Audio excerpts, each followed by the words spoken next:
10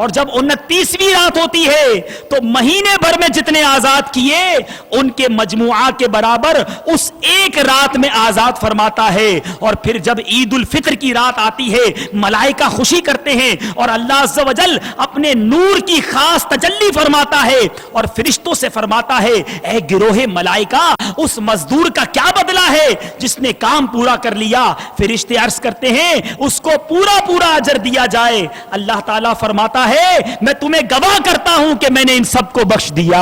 اور میرے پیارے اسلامی بھائیوں جہاں ماہ رمضان میں لاکھوں کروڑوں کی بخشش ہوتی ہے وہاں ایک بات بہت غور طلب ہے, بہت اہم بات کرنے جا رہا ہوں کہ ہمیں ماہ رمضان کا ادب تو کرنا ہی کرنا ہے, نیکیاں انشاءاللہ خوب کرنی ہیں, لیکن ایک بہت اہم بات یہ ہے کہ ماہ رمضان میں ہمیں گناہوں سے بھی بھرپور بچنا ہے کہ جس طرح اس ماہ مبارک میں نیکیوں کا اجر بڑھا دیا جاتا ہے وہاں میرے پیارے اور محترم اسلامی بھائیوں اس ماہ مبارک میں اگر کوئی بد نصیب گناہ کرتا ہے, اگر اس ماہ مبارک میں اگر کوئی بد نصیب برے اعمال کرتا ہے تو وہ بہت بڑے عذاب کا موجب اور اس عذاب کا مستحق بن سکتا ہے.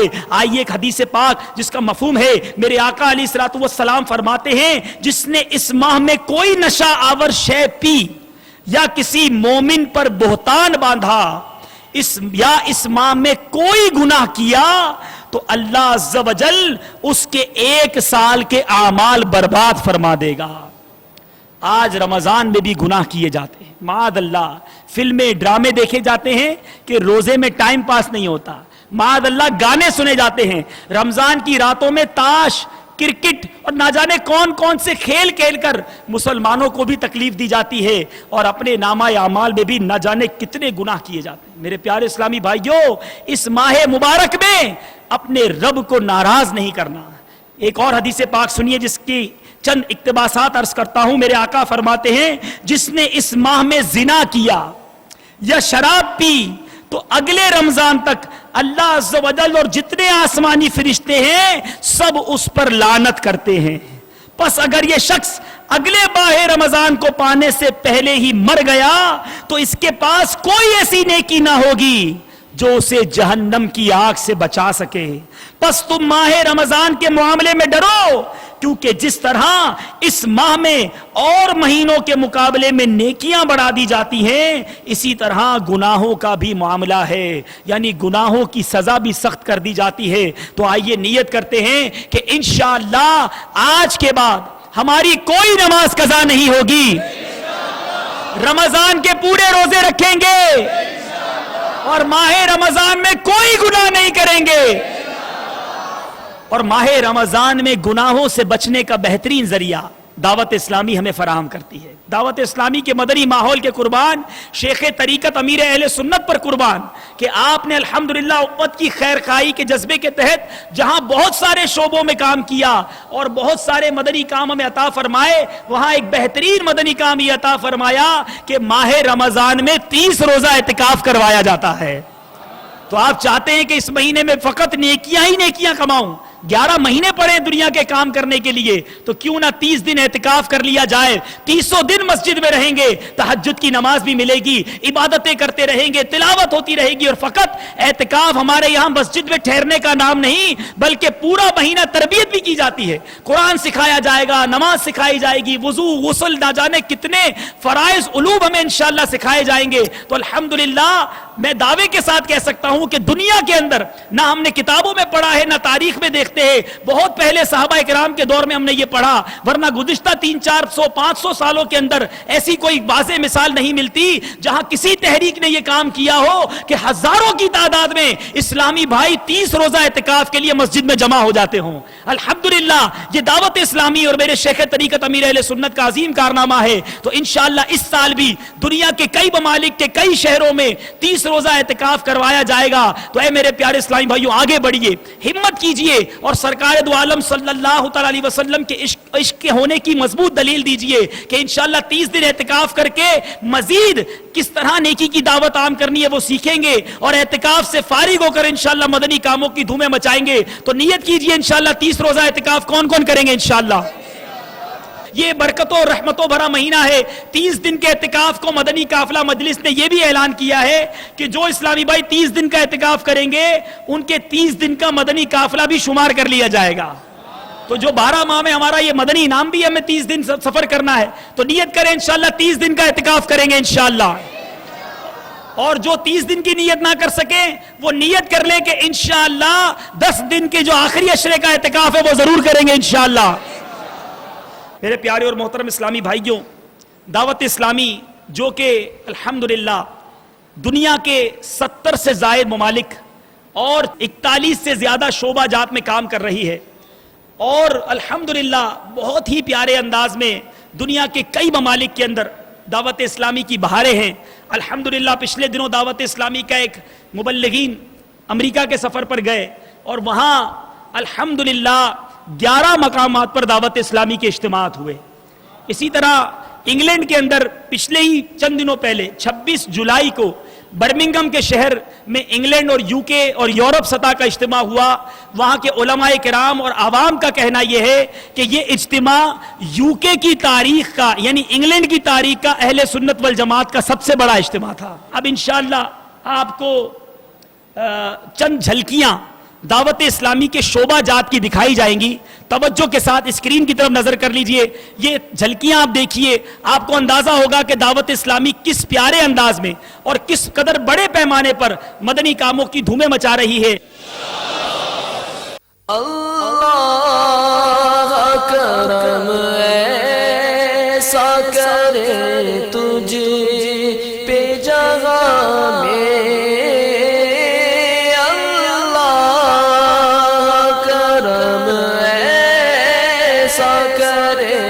تجھ پہ جہاں میں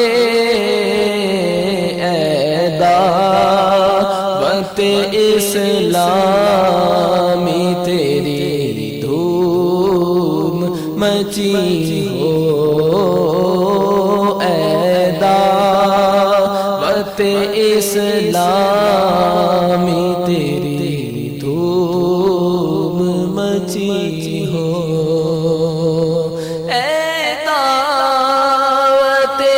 اسلامی تیری دھوم مچی ہو,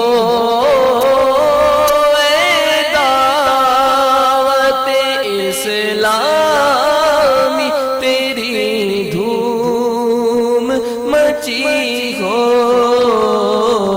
اے دعوت اسلامی تیری دھوم مچی ہو, مچی ہو, اے دعوت اسلامی تیری دھوم مچی ہو. اللہ کرم ایسا کرے تجھ پہ جہاں میں,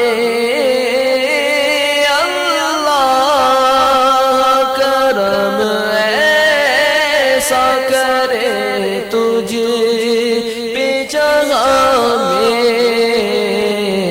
اے دعوت اسلامی تیری دھوم مچی ہو,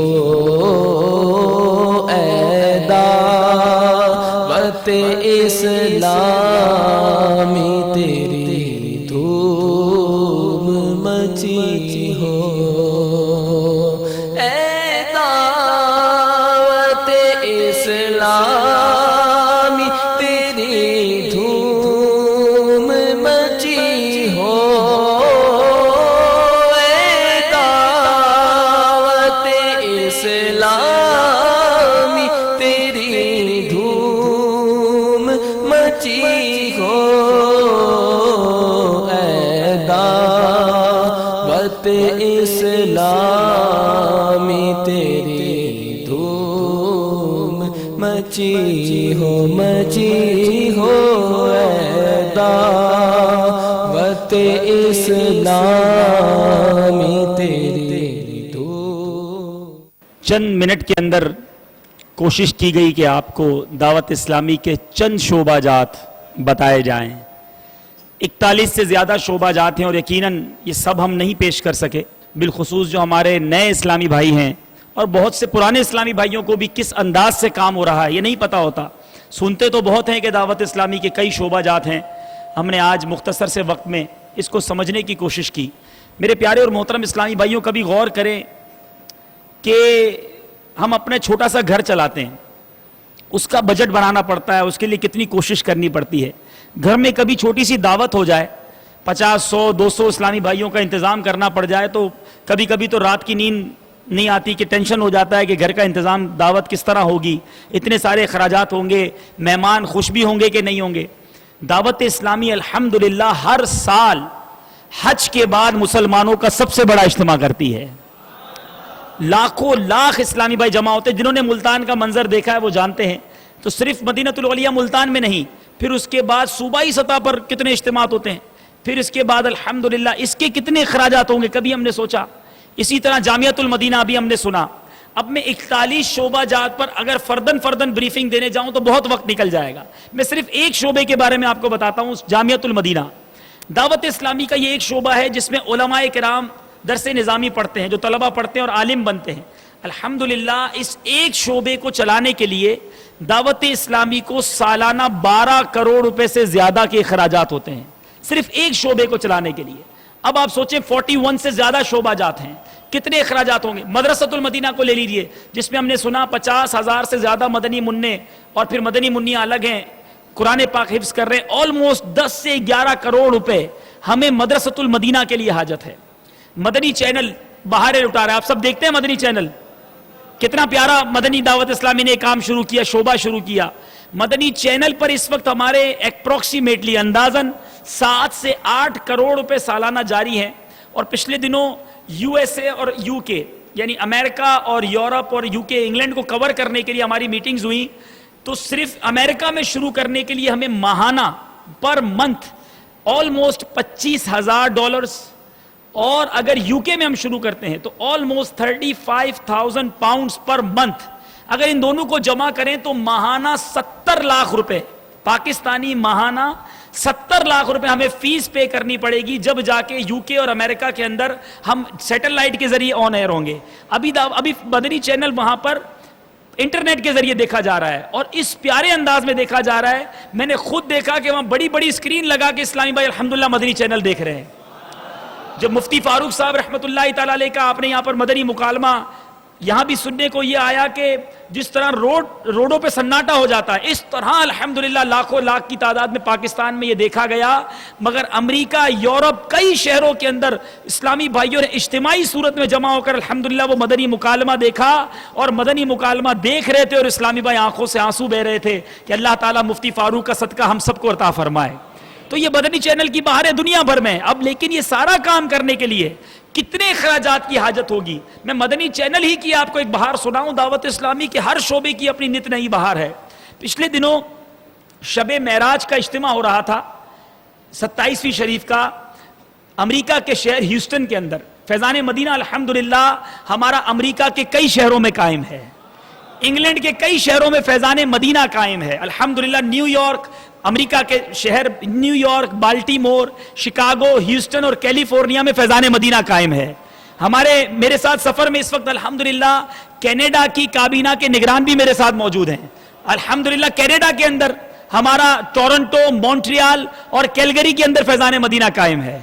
اسی طرح یو کے اندر الحمدللہ ہمارا صرف ایک انگلینڈ ملک کے اندر ایکرنگٹن، بریڈفورڈ، برمنگم کے اندر فیضان مدینہ قائم ہے. تو الحمدللہ کروڑ مطلب آپ کو اگر کیلکولیشن کریں تو کروڑوں اربوں روپے کی الحمدللہ دعوت اسلامی کی طرف سے یہ خدمات جاری ہیں. تو میں ایک آپ کو بہار سناؤں. وہاں اجتماع ہو رہا تھا ہیوسٹن کے اندر. تو ایک اسلامی بھائی تشریف لائے اور آ کر کہتے ہیں کہ آج میری زندگی کا امریکہ کے اندر یہ میرا پہلا اجتماع ہے جو میں اٹینڈ کر رہا ہوں.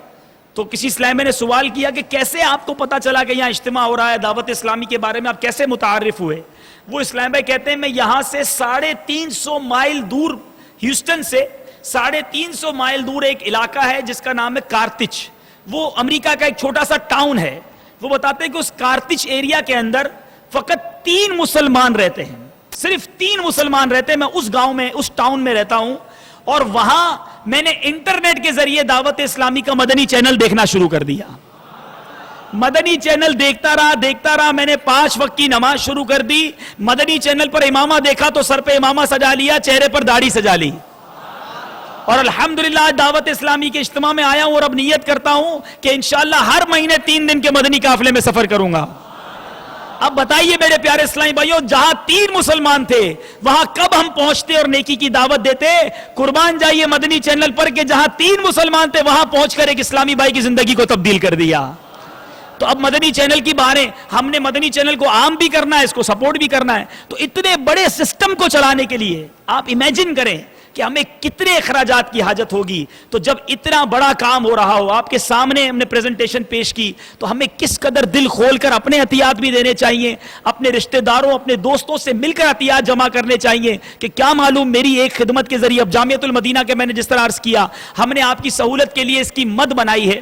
اگر آپ چاہتے ہیں کہ ایک عالم دین کو سپورٹ کریں, ایک طالب علم کو سپورٹ کریں جو 8 سال اپنا درس نظامی کا کورس کر لے, تو اندازاً اپروکسیمیٹلی 1,63,000 1,63,000 روپے اگر ہم دے دیں اس نیت کے ساتھ انشاءاللہ, تو 8 سال ایک طالب علم دین حاصل کرے گا اور عالم بن سکتا ہے ہمارے اس 1,63,000 کے سپورٹ سے. کیا معلوم قیامت کے دن, کیونکہ علماء کے فضائل میں آتا ہے کہ جب لوگوں کو جنت کی طرف جانے کا حکم ہوگا, علماء کو روک لیا جائے گا کہ رکو, اپنے ساتھ دوسروں کو بھی جنت میں ساتھ لے جاؤ. تو کیا پتا کوئی عالم ہمارا ہاتھ پکڑ لے کہ حضرت آپ نے تعاون کیا تھا, چلیے میں آپ کو اپنے ساتھ جنت میں لے جاتا ہوں.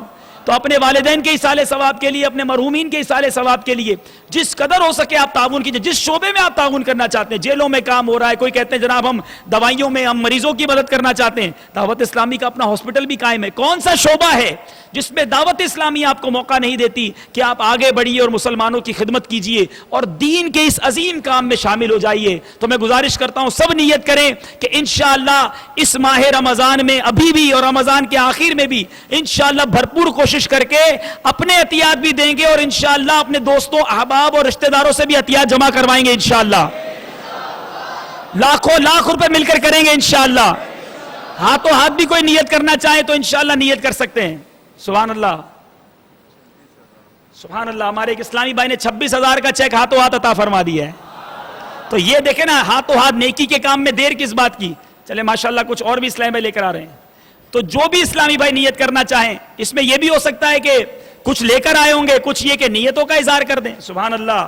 26,000, 1,12,000. سبحان اللہ.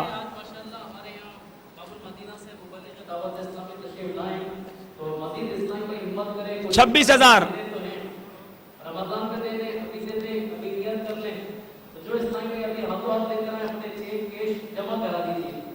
سبحان اللہ. ماشاءاللہ 26,000, 26ویں والے ہیں ماشاءاللہ. اب یہ جو نئے اسلامی بھائی سوچ رہے ہوں گے یہ 26,000 کیوں, 25,000 کیوں نہیں, راؤنڈ فگر تو 25,000 بنتا ہے. تو 26ویں کو نسبت ہمارے مرشد سے ہے.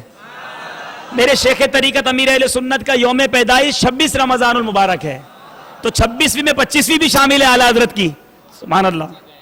ماشاءاللہ 30,000 روپے کا چیک اسلامی بھائی لائے ہیں. ماشاءاللہ 1,50,000 روپے. ماشاءاللہ کیش بھی اسلامی بھائی دے رہے ہیں. دیکھیں اب کئی اسلامی بھائی مایوس نہ ہوں, آپ کو موقع ابھی بھی دینے کا دیا جائے گا, بعد میں بھی آپ دے سکتے ہیں انشاءاللہ. دعوت اسلامی کو میں نے آپ کو بتا دیا کہ ہم سب مل کر کوشش کریں. اتنی حاجت ہے کہ ہم جتنے عطیات جمع کریں اتنے کم ہیں کہ ہمیں اور بھی شعبوں میں کام کرنا ہے. ماشاءاللہ 2,26,000 روپے, 15,000 روپے. ماشاءاللہ مزید اسلام پہ کوششیں کر رہے ہیں ماشاءاللہ. اور اگر کوئی نیت اپنی بھجوانا چاہے نا, کوئی 5,000 روپے ماشاءاللہ نیت بھجوانا چاہے, پرچی پر لکھ کر نیت بھیج دیں. کھڑے ہو کے نیت کرنا چاہے, میں 1 عالم کا خرچ برداشت کروں گا, میں 2 عالم کا خرچ برداشت کروں گا انشاءاللہ. 1,26,000 روپے.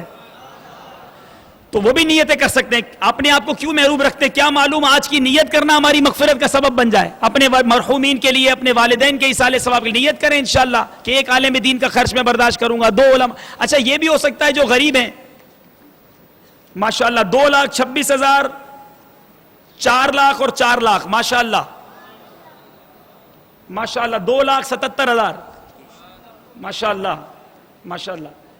اب دیکھیں اس میں جو ہمارے اسلامی بھائی یہ مایوس نہ ہو کہ بھائی یہ تو لاکھوں کے چیک دے رہے ہیں ہم تو نہیں دے سکتے. یاد رکھیں ہمیشہ سخاوت کا تعلق جو ہے نا وہ مال سے نہیں ہے, وہ دل سے ہے.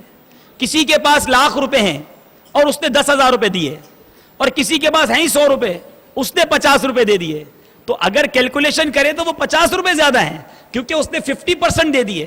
تو یہ کبھی بھی غمزدہ نہ ہو, لیکن آپ کوشش تو کر سکتے ہیں, خود نہیں دے سکتے کروا تو سکتے ہیں, تو سب نیت کر لیں انشاءاللہ کم از کم ایک عالم دین کا خرچ جو ہے, ایک طالب علم کا 8 سال کا خرچ جو ہے میں یا تو کر لوں گا یا کرواؤں گا انشاءاللہ.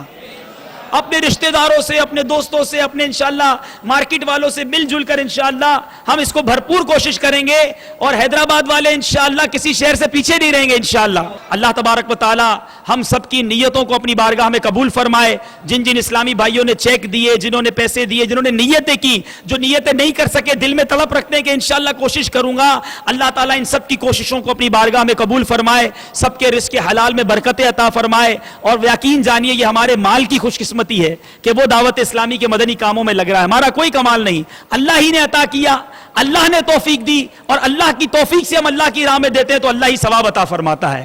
ہمارا تو کوئی کردار نہ رہا نا, اللہ نے دیا, اللہ نے توفیق دی, ہم نے اللہ کی راہ میں دیا, اللہ نے ثواب عطا فرمایا. ہمارا کردار کیا رہا, بس نیکیاں کما رہے ہیں. تو اللہ تعالیٰ میں سوچ عطا فرمائے کہ اللہ کے دیے میں سے اللہ کی راہ میں خرچ کریں. اللہ تبارک و تعالیٰ آج کی رات کی برکتیں ہم سب کو عطا فرمائے, اور ہم سب کو رمضان المبارک خیر و عافیت کے ساتھ, صحت و عافیت کے ساتھ عطا فرمائے, اور رمضان کے پورے روزے رکھنے کی